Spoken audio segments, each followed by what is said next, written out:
नमस्कार, आप सभी का स्वागत है। यह बीए पार्ट सेकंड की क्लास है और हम लोग बीए पार्ट सेकंड के पेपर फर्स्ट का अध्ययन कर रहे हैं, जिसका नाम है प्रमुख राजनीतिक व्यवस्थाएं। और आज हम जिस टॉपिक की चर्चा इस वीडियो के अंतर्गत करने जा रहे हैं उसका नाम है ब्रिटिश संसद। और ब्रिटिश संसद में जो दो सदन हैं, लॉर्ड सभा और लोक सदन, तो आज हम लॉर्ड सभा की चर्चा इस वीडियो में आपके साथ करेंगे। हम थोड़ा संक्षिप्त परिचय एक बार ब्रिटिश संसद का यहाँ पर देख लेते हैं। जैसा कि आप लोग जानते ही हैं, ब्रिटिश संसद का नाम पार्लियामेंट है। जो ब्रिटेन की जो संसद है उसे पार्लियामेंट कहा जाता है। और ब्रिटिश संसद का अर्थ जो है वह सम्राट सहित लोक सदन और लॉर्ड सभा है। तो ब्रिटिश संसद किन से मिलकर बनती है? सम्राट और लोक सदन और लॉर्ड सभा। तो सम्राट सहित लोक सदन और लॉर्ड सभा जो है वह ब्रिटेन की संसद कहलाती है। ब्रिटिश संसद के दो सदन हैं, लोक सदन हाउस ऑफ कॉमन्स और लॉर्ड सभा हाउस ऑफ लॉर्ड्स। तो आप याद रखिएगा ब्रिटेन की संसद के दोनों सदनों के नाम। पहला है लोक सदन, जिसे इंग्लिश में क्या कहते हैं? House of Commons. और दूसरा है लॉर्ड सभा, जिसे हाउस ऑफ लॉर्ड्स कहा जाता है। लोक सदन जो है ब्रिटिश संसद का प्रथम और लॉर्ड सभा द्वितीय सदन है। तो लोक सदन तो ब्रिटेन की संसद का प्रथम सदन है और लॉर्ड सभा उसका दूसरा सदन है। ऐतिहासिक दृष्टि से हम देखें तो लॉर्ड सभा जो है लोक सदन की तुलना में अधिक पुरानी संस्था है या उसका सदन है। अब हम देखते हैं लॉर्ड सभा की संरचना आदि के बारे में, गठन के बारे में आज हम चर्चा करेंगे। लॉर्ड सभा ब्रिटिश संसद का द्वितीय सदन है। ठीक है, आप याद रखिएगा लॉर्ड सभा जो है ब्रिटेन की संसद का दूसरा या द्वितीय सदन है। लॉर्ड सभा को इंग्लैंड की लोकतंत्रात्मक प्रणाली में एक कुलीन तंत्रीय संस्था कहा जा सकता है, क्योंकि इसकी सदस्यता का प्रमुख आधार वंशगत या वंश परंपरा है। तो आपको क्या याद रखना है कि जो ब्रिटेन की लोकतंत्रात्मक प्रणाली है उसमें लॉर्ड सभा को एक कुलीन तंत्रीय संस्था कहा जा सकता है। इसका कारण क्या है? क्योंकि इसकी सदस्यता का प्रमुख आधार वंश परंपरा है, यानी वंश परंपरा से इसकी सदस्यता प्राप्त होती है। अब देखते हैं हम लॉर्ड सभा की क्या स्थिति है ब्रिटेन के अंतर्गत।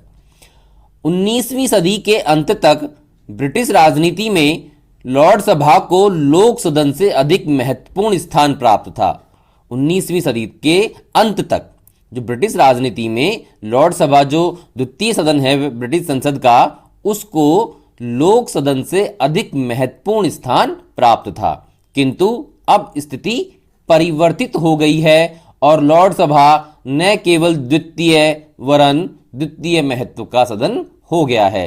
द्वितीय तो सदन है ही, लेकिन अब वह क्या हो गया है? द्वितीय महत्व का सदन। प्रथम महत्व का सदन कौन है? लोक सदन।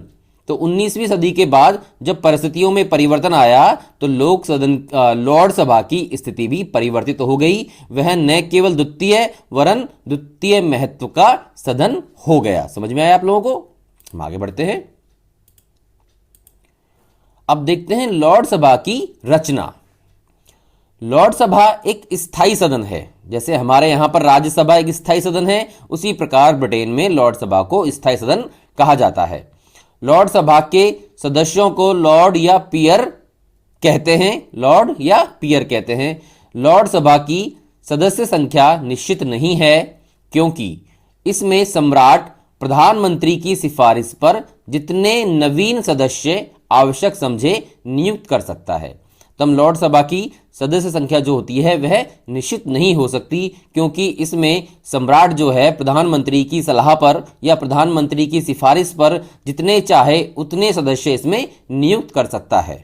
ठीक है, सामान्यतया सम्राट द्वारा प्रधानमंत्री की सिफारिश पर निम्न लोगों को लॉर्ड सभा की सदस्यता प्रदान की जाती है। तो किन लोगों को सम्राट द्वारा प्रधानमंत्री की सिफारिश पर सामान्य रूप से लॉर्ड सभा की सदस्यता प्रदान की जाती है? वे लोग ये हैं, देखो, अवकाश प्राप्त प्रधानमंत्री मतलब ऐसे प्रधानमंत्री जो मतलब भूतपूर्व प्रधानमंत्री हम कह सकते हैं, अवकाश प्राप्त प्रधानमंत्री।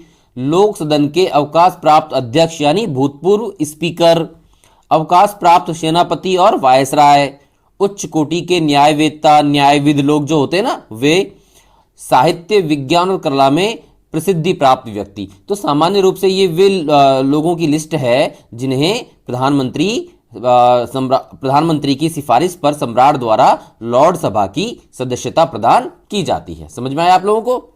अब देखते हैं लॉर्ड सभा के सदस्य। संवैधानिक सुधार कानून 2005, आपको याद रखना है, इसके बारे में हमने पहले भी आपके साथ चर्चा की है।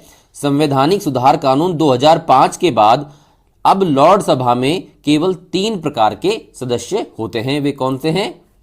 आध्यात्मिक लॉर्ड, वंशगत या पैतृक पियर या पैतृक लॉर्ड, या आजीवन पियर। आध्यात्मिक लॉर्ड, वंशगत या पैतृक पियर तथा आजीवन पियर। हम इनको देखते हैं कि करके। आध्यात्मिक लॉर्ड, आध्यात्मिक लॉर्डों की संख्या 26 है और यह निश्चित है। जो आध्यात्मिक लॉर्ड हैं वे कितने हैं? 26, और यह संख्या निश्चित है।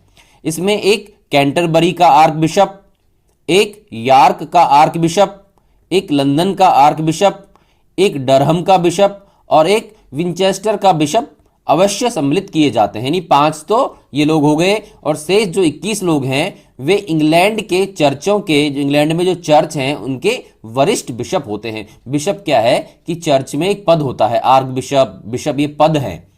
ठीक है।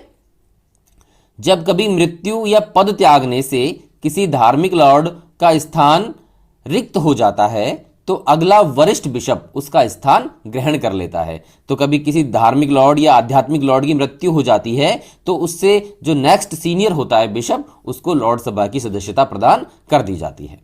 फिर है वंशगत या पैतृक पियर। दिसंबर 1999 में एक अधिनियम पारित करके वंशगत पियरों की 3 श्रेणियां बनाई गई। यानी दिसंबर 1999 में पारित अधिनियम के अनुसार वंशगत पियरों की ब्रिटेन में 3 श्रेणियां हैं। पहली है दलीय साथी पियरों से निर्वाचित किए जाने वाले सदस्य, जो दल के होते हैं, जिसकी सरकार होती है, उन साथी पियरों से निर्वाचित किए जाने वाले सदस्य। पदाधिकारी जिन्हें संपूर्ण सदन निर्वाचित करता है। और तीसरा है राजघराने के सदस्य। नेक्स्ट है आजीवन पियर। 1958 के आजीवन पियरेज एक्ट, ये एक्ट का नाम है आजीवन लाइफ टाइम पियरेज एक्ट, ने साम्राज्ञी, उस समय ब्रिटेन की महारानी थी, जिसे साम्राज्ञी शब्द यहां पर इस्तेमाल किया गया है, साम्राज्ञी को प्रधानमंत्री के परामर्श पर आजीवन पियर नियुक्त करने की शक्ति प्रदान की गई। ठीक है। जो 1958 का आजीवन पियरेज एक्ट था, इस अधिनियम के अंतर्गत जो ब्रिटेन की महारानी या साम्राज्ञी थी उसको प्रधानमंत्री की सिफारिश पर आजीवन पियर नियुक्त करने की शक्ति प्रदान की गई। इस एक्ट में आजीवन पियरों की संख्या निर्धारित नहीं की गई। जो साम्राज्ञी है वह सामाजिक और राजनीतिक जीवन के प्रतिष्ठित एवं अनुभवी स्त्री पुरुषों को आजीवन पियर नियुक्त कर सकती है। कैसे लोग होते हैं वो? सामाजिक और राजनीतिक जीवन में प्रतिष्ठित लोग होते हैं और अनुभवी लोग होते हैं, चाहे वह स्त्री हो या पुरुष हो। तो यह व्यवस्था 1958 के एक्ट के माध्यम से की गई। Lords of Appeal. Lords of Appeal क्या है हम देखते हैं। इन 3 प्रकार के, जो भी हमने चर्चा की है, 3 प्रकार के लॉर्ड जो हैं, इन 3 प्रकार के लॉर्ड सभा सदस्यों के अतिरिक्त 2005 ईस्वी तक एक चौथे प्रकार के लॉर्ड सभा सदस्य होते थे, लॉर्ड्स ऑफ अपील। लेकिन संवैधानिक सुधार कानून 2005 के द्वारा लॉर्ड्स ऑफ अपील की व्यवस्था को समाप्त कर दिया गया है। यह बात केवल आपकी जानकारी के लिए है। पहले यह व्यवस्था थी, लेकिन संवैधानिक सुधार कानून जो 2005 में पारित किया गया था, उसके माध्यम से लॉर्ड्स ऑफ अपील की व्यवस्था को ब्रिटेन में अब समाप्त कर दिया गया है। अब देखते हैं लॉर्ड सभा की रचना में परिवर्तन, कि लॉर्ड सभा की रचना में क्या परिवर्तन आए हैं। गत वर्षों में लॉर्ड सभा की रचना में 2 दृष्टि से परिवर्तन आया है। प्रथम, 1958 के पूर्व लॉर्ड सभा एक पूर्णतया पुरुष सदन था। समझे आप कि 1958 के पूर्व क्या था, पुरुष सदन, इसमें इसके सदस्य कौन हुआ करते थे, केवल पुरुष हुआ करते थे और कोई भी महिला लॉर्ड सभा की सदस्य नहीं हो सकती थी। लेकिन आजीवन पेयरेज एक्ट या अधिनियम 1958 के अंतर्गत यह व्यवस्था की गई कि सम्राट महिलाओं को भी आजीवन पेयर बनाकर लॉर्ड सभा की सदस्यता प्रदान कर सकता है। तो आपको एक तथ्य याद रखना है कि किस अधिनियम के द्वारा महिलाओं को भी लॉर्ड सभा की सदस्यता प्रदान की गई। तो आपको याद रखना है आजीवन पेयरेज एक्ट 1958। दूसरा जो परिवर्तन आया लॉर्ड सभा की संरचना में, वह क्या था, 1958 के पूर्व तक लॉर्ड सभा के लगभग 90% सदस्य वंश परंपरागत थे, यानी वंश परंपरा के आधार पर वो नियुक्त या मनोनीत किए जाते थे। लेकिन अब केवल 12% सदस्य ही वंश परंपरागत हैं। तो 1958 के पूर्व अधिकांश जो सदस्य थे वे कैसे थे, वंश परंपरागत आधार पर नियुक्त किए गए थे, मनोनीत किए गए थे। ठीक है, लेकिन अब क्या परिवर्तन आ गया है, तो वंश परंपरा के जो सदस्य हैं वे केवल 12% रह गए हैं, शेष जो हैं वे आजीवन पेयर हैं। ठीक है ना, समझ में आपको बात। तो दो ये परिवर्तन आए, पहली तो महिलाओं को भी लॉर्ड सभा की सदस्यता प्रदान की गई और वंश परंपरागत सदस्यों की संख्या कम कर दी गई। अब देखते हैं लॉर्ड सभा के सदस्यों के विशेषाधिकार, कि लॉर्ड सभा के जो सदस्य होते हैं, मेंबर होते हैं, उनको क्या विशेषाधिकार प्राप्त होते हैं। वैसे तो लॉर्ड सभा के अनेक परंपरागत विशेषाधिकार समाप्त कर दिए गए हैं, लेकिन अभी भी उन्हें कुछ विशेषाधिकार प्राप्त हैं। जैसे लॉर्ड सभा के सभी सदस्यों को भाषण की स्वतंत्रता प्राप्त है, अर्थात सदन के अंदर उन्हें भाषण की स्वतंत्रता प्राप्त है। उनके द्वारा सदन में कही गई किसी भी बात के आधार पर उन पर मुकदमा नहीं चलाया जा सकता। तो लॉर्ड सभा का यह प्रथम विशेषाधिकार है कि उन्हें एक तो भाषण की स्वतंत्रता है, आजादी है, और सदन में उनके द्वारा कही गई किसी बात के आधार पर उन पर कोई भी केस नहीं चलाया जा सकता। संसद के सत्र के समय उन्हें गिरफ्तार नहीं किया जा सकता, यह दूसरा विशेषाधिकार है। जब संसद का सत्र चल रहा हो उस दौरान लॉर्ड सभा के सदस्यों को गिरफ्तार नहीं किया जा सकता। तीसरी बात क्या है, जो लोक सदन है, ब्रिटेन का दूसरा सदन जो है, लोक सदन के जो सदस्य हैं वे केवल स्पीकर के माध्यम से, स्पीकर अर्थात लोक सदन का अध्यक्ष जो होता है उसे हम स्पीकर कहते हैं, स्पीकर के माध्यम से सम्राट तक सामूहिक रूप में पहुंच सकते हैं। जो लोक सदन के सदस्य हैं वे केवल स्पीकर के माध्यम से सम्राट तक पहुंच सकते हैं, वे भी सामूहिक रूप में। लेकिन लॉर्ड सभा के सदस्यों को क्या विशेषाधिकार है कि ये लोग व्यक्तिगत रूप से सम्राट तक पहुंच सकते हैं और सार्वजनिक विषयों पर उनसे वार्ता कर सकते हैं। तो लोक सदन और लॉर्ड सभा के सदस्यों में यह अंतर है कि लोक सदन के जो सदस्य हैं वे स्पीकर के माध्यम से सम्राट तक पहुंच सकते हैं, अपनी बात पहुंचा सकते हैं, और वे भी सामूहिक रूप में। लेकिन लॉर्ड सभा के सदस्य व्यक्तिगत रूप से सम्राट तक पहुंचने का और सार्वजनिक विषयों पर वार्ता करने का अधिकार रखते हैं। समझ में आया आपको बात? आगे बढ़ते हैं हम। अब देखते हैं, ये तो विशेषाधिकार हो गए। अब लॉर्ड सभा के सदस्यों की क्या अयोग्यताएं हैं, डिस्क्वालिफिकेशंस क्या हैं।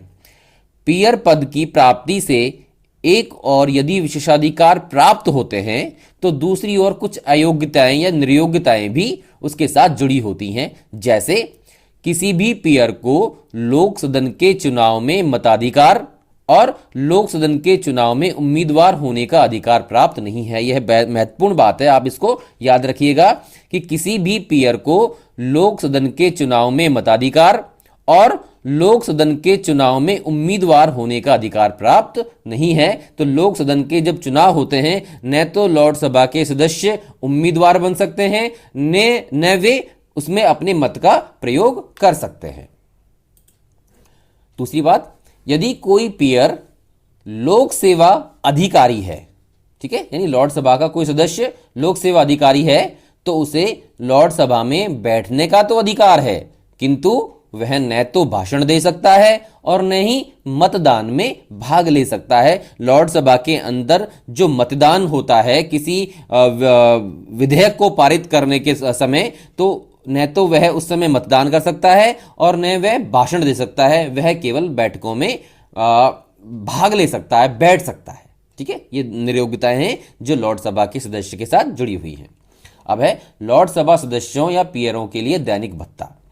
1956 तक लॉर्ड सभा सदस्यों के लिए दैनिक भत्ते की कोई व्यवस्था नहीं थी, लेकिन लॉर्ड सभा में सदस्यों की उपस्थिति को बढ़ाने के उद्देश्य से 1957 से दैनिक भत्ते की व्यवस्था की गई और बाद में यह भत्ता कई बार बढ़ाया गया। ठीक है, तो लॉर्ड सभा के सदस्यों को उपस्थिति बढ़ाने के लिए या इस उद्देश्य से 1957 में उनके लिए दैनिक भत्ते की व्यवस्था की गई। कार्यालय और सचिव के रखरखाव के लिए उन्हें अलग से कुछ राशि भी दी जाती है और अपने निवास स्थान से संसद भवन की यात्रा तय करने के लिए उन्हें यात्रा भत्ता भी दिया जाता है, जिसे ट्रैवलिंग अलाउंस कहते हैं। ठीक है, एक सामान्य सी जानकारी थी। अब देखते हैं लॉर्ड सभा का स्पीकर। 2005 तक यह व्यवस्था थी कि प्रधानमंत्री द्वारा नियुक्त यानी प्रधानमंत्री की सिफारिश पर सम्राट द्वारा नियुक्त लॉर्ड चांसलर लॉर्ड सभा की अध्यक्षता करता था। संवैधानिक सुधार कानून 2005 जब पारित हुआ था, उससे पहले क्या व्यवस्था थी कि जो लॉर्ड चांसलर था, जिसे प्रधानमंत्री की सिफारिश पर सम्राट द्वारा नियुक्त किया जाता था, वह लॉर्ड सभा की अध्यक्षता करता था। लेकिन कॉन्स्टिट्यूशनल रिफॉर्म एक्ट 2005 यानी संवैधानिक सुधार कानून 2005 के द्वारा लॉर्ड चांसलर की स्थिति में कुछ महत्वपूर्ण परिवर्तन किए गए हैं। आप याद रखिएगा, इन तथ्यों को याद रखिएगा। और उनमें एक बड़ा परिवर्तन यह है कि अब लॉर्ड चांसलर लॉर्ड सभा की अध्यक्षता नहीं करता। तो लॉर्ड सभा के स्थान पर अब किसको लॉर्ड सभा की अध्यक्षता प्रदान की गई है? कौन करता है? लॉर्ड सभा की अध्यक्षता के लिए लॉर्ड सभा के स्पीकर पद की व्यवस्था की गई है। ठीक है, जिस प्रकार लोक सदन का अध्यक्ष होता है जिसे स्पीकर कहते हैं, उसी प्रकार अब लॉर्ड सभा का जो अध्यक्ष वह कौन है? लॉर्ड सभा का स्पीकर। ठीक है, संवैधानिक सुधार कानून 2005 में कहा गया कि लॉर्ड सभा के स्पीकर पद से संबंधित समस्त व्यवस्था स्वयं लॉर्ड सभा द्वारा ही निर्धारित की जाएगी। लॉर्ड सभा के स्पीकर पद से संबंधित जो समस्त व्यवस्था है वह स्वयं लॉर्ड सभा ही निर्धारित करेगी। इस व्यवस्था के अनुसार लॉर्ड सभा के द्वारा 2006 में लॉर्ड सभा की अध्यक्षता के लिए लॉर्ड सभा के स्पीकर का निर्वाचन किया गया है। ठीक है, इस प्रकार लॉर्ड सभा में अब लोक सदन के समान ही निर्वाचित अध्यक्ष होता है, मनोनीत अध्यक्ष नहीं। लॉर्ड सभा के इस स्पीकर को लोक सदन के स्पीकर के समान ही सदन को अनुशासित और नियंत्रित रखने का अधिकार प्राप्त है। तो आपको याद रखना है कि लॉर्ड सभा की अध्यक्षता कौन करता है? लॉर्ड सभा का स्पीकर, न कि लॉर्ड चांसलर। ठीक है, लॉर्ड चांसलर के बारे में देखते हैं। लॉर्ड चांसलर की अब क्या स्थिति है?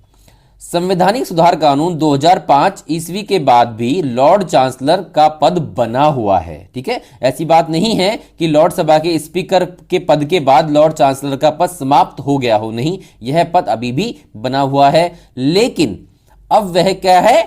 ब्रिटिश मंत्रिमंडल का एक सदस्य मात्र है, ब्रिटिश कैबिनेट का एक मेंबर है। उसकी स्थिति लगभग वही है जैसे कि अन्य देशों में विधि और न्याय मंत्री की होती है, यानी कानून मंत्री की जो स्थिति होती है वही स्थिति इस समय लॉर्ड चांसलर की ब्रिटेन के अंतर्गत है। अब लॉर्ड चांसलर न तो लॉर्ड सभा की अध्यक्षता करता है तथा न ही वह ब्रिटिश न्यायपालिका का अध्यक्ष है। तो यह लॉर्ड चांसलर की स्थिति है। अब देखते हैं लॉर्ड सभा के अधिकारी। लॉर्ड सभा के अधिकारी कौन कौन से होते हैं? स्पीकर तो है ही, आप लोगों ने इस बारे में जान लिया। स्पीकर के अतिरिक्त लॉर्ड सभा के कुछ अन्य अधिकारी भी होते हैं तथा समितियों का लॉर्ड सभापति, रिकॉर्ड रखने के लिए क्लर्क, जेंटलमैन असर of the black rod, gentleman असर ऑफ द ब्लैक एक नाम है यह है, और सार्जेंट एट आर्स आदि हैं जो लॉर्ड सभा के अधिकारी होते हैं, जिनके माध्यम से लॉर्ड सभा अपने कार्य संपादित करती है। अब देखते हैं लॉर्ड सभा की बैठकें। लॉर्ड सभा वेस्टमिंस्टर, अभी ब्रिटेन में जो महाराजा का महल या जो संसद भवन है उसको वेस्टमिंस्टर कहा जाता है। लॉर्ड सभा वेस्टमिंस्टर स्थित अपने वैभवशाली भवन में एकत्रित होती है। तो जो संसद भवन है वह कहाँ स्थित है? वेस्टमिंस्टर में स्थित है। और लॉर्ड सभा वेस्टमिंस्टर स्थित अपने वैभवशाली भवन में एकत्रित होती है, यानी वहां पर उसकी बैठकें होती हैं, अधिवेशन होते हैं। और इसका अधिवेशन लोक सदन के अधिवेशन के साथ साथ ही चलता है। तो आपको याद रखना है कि वेस्टमिंस्टर जो ब्रिटिश संसद का भवन है वहीं पर इसकी बैठकें होती हैं और लोक सदन के अधिवेशन के साथ ही इसकी बैठकें या अधिवेशनें चलती हैं। इसकी बैठकें सामान्यतया मंगलवार, बुधवार और गुरुवार को होती हैं, लेकिन कभी कभी सोमवार को भी इसकी बैठकें हो जाती हैं, हो सकती हैं। बैठकें साधारणतया 1-2 घंटे चल सकती हैं, लेकिन इनमें उपस्थिति कम ही रहती है। ठीक है। बैठक के लिए गणपूर्ति कोरम 3 सदस्यों की उपस्थिति है। तो गणपूर्ति क्या होती है, कोरम क्या होता है? सदस्यों की वह न्यूनतम संख्या होती है जो किसी बैठक के लिए अनिवार्य होती है। जैसे गणपूर्ति 3 है लोकसभा की, यानी अगर लोकसभा की बैठक करनी है तो कम से कम 3 सदस्य अवश्य उपस्थित होने चाहिए। किंतु किसी विधेयक को जब पारित करना हो तो उस समय कम से कम 30 सदस्य अवश्य ही होने चाहिए। तो ये आपको तथ्य याद रखने हैं। एक तो गणपूर्ति इसकी 3 है, यानी 3 सदस्य उपस्थित हो तभी लोकसभा की बैठक हो सकती है। और लेकिन जब किसी विधेयक को पारित करने की बात आती है तो उस समय कम से कम 30 या 30 सदस्य होने आवश्यक है। ठीक है। अब है लोकसभा की समितियां कि लोकसभा की कौन कौन सी समितियां होती है जिसके माध्यम से वह अपना कार्य संपादित करती है। लोकसभा में संपूर्ण सदन की समिति के अतिरिक्त प्रवर तथा सत्रीय समितियों का प्रयोग किया जाता है। एक तो संपूर्ण सदन की समिति, इसके अतिरिक्त प्रवर समिति और सत्र समितियां। प्रत्येक सत्र के आरंभ में लोक सदन से आए विधेयकों पर पुनर्विचार के लिए एक स्थायी समिति का भी निर्माण किया जाता है। जो विधेयक लोक सदन से पारित होने के बाद लोकसभा के पास विचार के लिए आते हैं तो उन विधेयकों पर विचार करने के लिए एक स्थायी समिति लोकसभा द्वारा बनाई जाती है। सत्र जो इसकी सत्र समितियां हैं उनमें प्रमुख हैं विशेषाधिकार समिति, अपील समिति, स्थायी आदेश समिति, चयन समिति, लोकसभा द्वारा प्रकाशित पत्रिकाओं की समिति आदि। प्रवर समितियों के सदस्यों के नाम सदन तय करता है। जो प्रवर समितियां होती हैं उनके सदस्यों के नाम लोकसभा खुद तय करता है, किंतु ये समितियां अपने अध्यक्ष स्वयं नियुक्त करती हैं। जो सदस्य तो सदन द्वारा बनाए जाते हैं, लेकिन अध्यक्ष प्रवर समिति खुद तय करती है। ठीक है। अब है लोकसभा के वाद विवाद की प्रक्रिया के संबंध में कुछ जानकारी। लोकसभा के वाद विवाद को सीमित करने के लिए समापन प्रस्ताव यानी क्लोजर मोशन का प्रयोग नहीं किया जाता।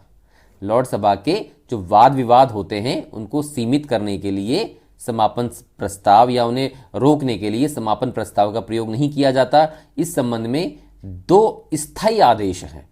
पहले के अनुसार कोई सदस्य एक ही विषय पर 2 बार नहीं बोल सकता। ठीक है। एक नियम है ये कि कोई सदस्य जो है एक ही विषय पर एक बार ही बोल सकता है, 2 बार नहीं बोल सकता। और दूसरे के अनुसार वाद विवाद विषय से असंबद्ध नहीं हो सकता। जो वाद विवाद है और जो विषय है वाद विवाद का उससे अलग किसी विषय पर वाद विवाद नहीं हो सकता। तो ये दो नियम हैं, स्थायी आदेश हैं जो लोकसभा के वाद विवाद को सीमित करने के लिए प्रयोग किए जाते हैं। तो ये लोकसभा की गठन संरचना के बारे में जानकारी थी। आशा है आपको ये बात समझ में आई होगी।